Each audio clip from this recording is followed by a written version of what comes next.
կնոջս մեքենան է։ Ուժեղ պայթյունի ձայնից են այսօր արթնացել Երևանի ավականու ընդդիմադիր Մայր Հայաստան խմբակցության անդամ Գևորգ Ստեփանյանի ընտանիքի անդամները։ Գիշերը 4-ն էր։ Ավականու ընդդիմադիր անդամի կնոջ տան բակում կայանած էլեկտրական հոնդան են այրել։ Ստեփանյանի խոսքով աջ կողմի հետևի դռան ապակին կոտրել, բենզին են լցրել մեքենայի սրահում ու կրակի տվել։ Ոստիկանությունը հենց միանգամից նախնական մեզ ասեցին, որ այո, ապակին ջարդել են, տարայով կամ բենզին է լցրել ու մեկ էլ այդ փայտը ու միանգամից վառել են։ Տևել է երևի մի 5 րոպե, ջարդել, միանգամից գցել, վառել ու գնացել են։ Հարևաններն են նաև պայթյունի ձայնից արթնացել, շտապել օգնության։ Դե շնորհակալություն պատասխանատու բայչի ամսեցի։ Այնի հասնելուց հետո արդեն ոստիկանությունը եկան, այդ ժամանակ ես դեռ դուռը չէի բացել, որ ոստիկանության հետ դուռը բացեցինք, արդեն ոստիկանությունը արձանագրեց, որ կար փայտ, որի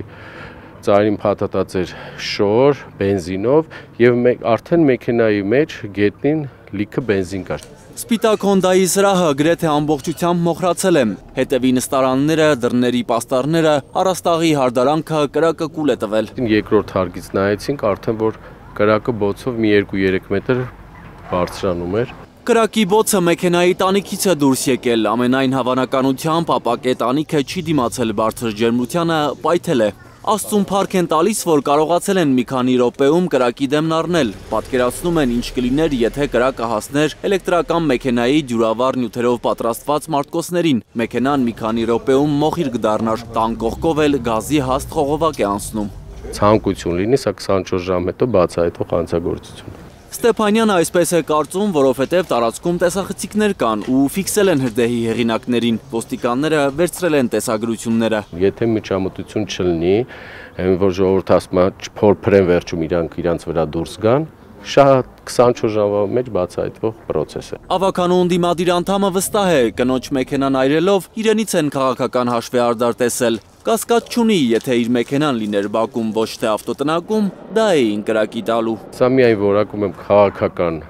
հաշվեհարդար, քթերիցը դբերելու եմ բոլորիդ, շատ վատ է լինելու, շատ։ Այդ երեխաների վախը, այս ընտանիքին արդեն կպնելը, կարմիր գծելը, անցնելը, ոչ մի բան անհատույց չի մնալու, ամեն ինչի համար բոլորը անխտիր պատասխան են տալու շատ ցավոտ։ Ստեփանյանի թիմակիցներն էլ են նույն կարծիքին, որ քաղաքական հաշվեհարդար է կատարվածը։ Նրանց խոսքով ամեն շաբաթ քաղաքապետարանում կոռուպցիոն դեպքեր բացահայտելը, շինարարական թերի աշխատանքների մասին բարձրաձայնելը ինչ-որ մեկին հանգիստ չի տալիս։ Ինչքան որ Գևորգին ճանաչել եմ, չեմ իմացել, որ ինքը ինչ-որ անձնական խնդիրներ ունենա, երբևիցե ոչ մի հարցով Գևորգն կոնֆլիկտային կերպար չի։ Եթե իրանք այս միջոցով ինչ-որ մեսիջներ են ուզում ուղարկել, կարծում եմ, որ իրանք սխալվել են։ Երևանի ավականու իշխող քաղաքացիական պայմանագիր խմբակցության ղեկավար Արմեն Գալջյանն է հայտարարություն տարածել, թե դատապարտում են տեղի ունեցածը եւ շահագրգռված են, որպեսզի մեղավորները բացահայտվեն եւ օրենքով սահմանված կարգով ենթարկվեն խստագույն պատասխանատվության։ Դատապարտում են, 2 օր առաջ էին դատապարտում, ոհմակով մարդկանց վրա հարձակումը եւ Վարույթ է նախաձեռնվել քրեական օրենսգրքի 264-րդ հոդվածի 2-րդ մասի 3-րդ եւ 6-րդ կետերով։ Առանձնապես խոշոր չափերի գույքային վնաս պատճառելը հրկիզման, պայթյունի կամ հրավտանգ այլ եղանակով ենթադրում է 4-ից 8 տարի ազատազրկում։ Էդգար Ղուշչյան, Նորայր Շարբաթյան եւ Անի Ղանդիլյան, Հայլուր։